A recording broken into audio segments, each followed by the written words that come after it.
Hello friends, today I've come down to the river. I love coming down to the river for a lot of reasons, the least of which is not that it makes for great instruction, good teaching. The banks of the river create many a metaphor and analogy that help to bring visual clarity and imagery to any sort of instruction. I'll also tell you that it's hot down here along the river, so if I'm sweating a little bit, but it is so worth it. I love being here, and I love me a good analogy and a good metaphor. You know, it really does help us understand certain points better. In fact, one of the analogies around our house when our kids were younger was when any of us said something that we shouldn't have said, immediately we knew we'd want to take it back. Well, we would be reminded that really that's almost useless. We can certainly ask forgiveness, but it's quite a mess to try to take something back that you already said. It's much like, similar to, one analogy or metaphor, if you will, that could help prove this, is that it's much like a tube of toothpaste, that once you squeeze it and the paste comes out, you can't put it back in there. It's just a mess. And so it's better off not squeezing it in the first place. Think before you speak. And so that was one that we would use in our house that maybe some of you have as well. But today, I want to talk about the river just for a few minutes and let it help us guide our week. We're in section 1, unit 4 of the Blue Year. It's our second week in grace, whereas last week we looked at the cross of Christ and living through that grace into a right relationship with God, that it was not performance-based. It was nothing we did or could do. It was all that He did. It was completed work. And that when we receive that completed work, then we now receive the righteousness of Christ. And so we looked at that as one aspect of grace. The second aspect of grace in our pursuit of gospel living is the idea that that grace now moves us, it empowers us to live a spirit-filled life.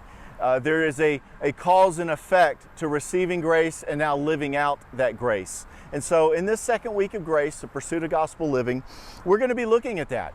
And the way I like to view that often relative to the river is that I see us as vessels that have been filled with the Spirit.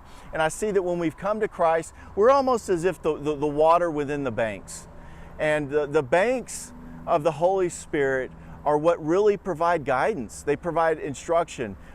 They keep us living within and over the power of sin. And when we are tempted, and sometimes when we fail and we live in ourself, and we sort of draw from our flesh and our old creation self, for which we've died to, but we still are tempted and we fail and we draw from that on times. We're human.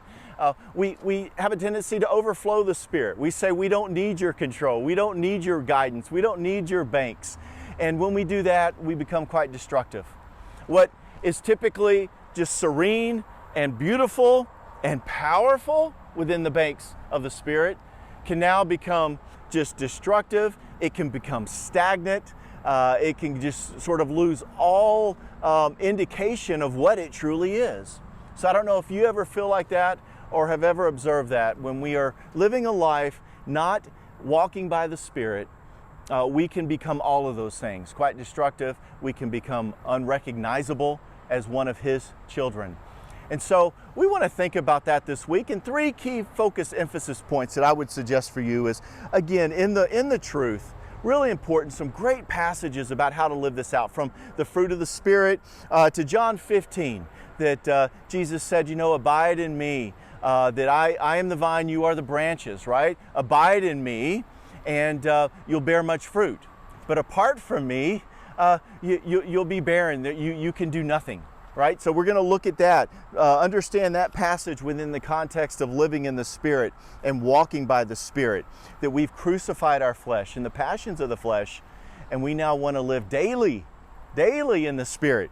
The second point that I would emphasize this week is in the equipping section. I love the second question, that we tend to think about, again, what happens when we overflow the banks of the Spirit? What happens when we're out of control?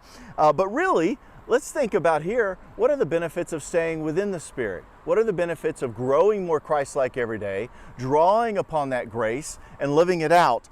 And so think about that for a moment, and you can look at Romans 6, 20 and 22, and that might provide some benefits as well to living a life in the Spirit. And then the last thing I do is the accountability. The accountability, it's a little bit of a shift off a topic, but I think it's really, really important. And it's just gonna ask everybody in Journey, and I would ask every one of you who watch this video, do you know whether you are a follower of Christ? I know we're 4 weeks into this, and I know that most everyone who signed up for Journey, well, everyone who signed up for Journey would say that they are a believer. And so I would ask you that maybe this is the question you extend beyond your group, but if you are in your group and you just weren't sure, how do you know? How do you know? How can you explain that? And in terms of walking in the Spirit's control, the next question is equally as challenging, perhaps, for all of us, not just unbelievers. Are there relationships that you are unwilling to surrender to the Spirit's control? Are there life issues you are unwilling to surrender to the Spirit's control? And then a final question on the dependency on God. So really good accountability questions. Maybe in your groups you break up into twos and you can share that in accountability time.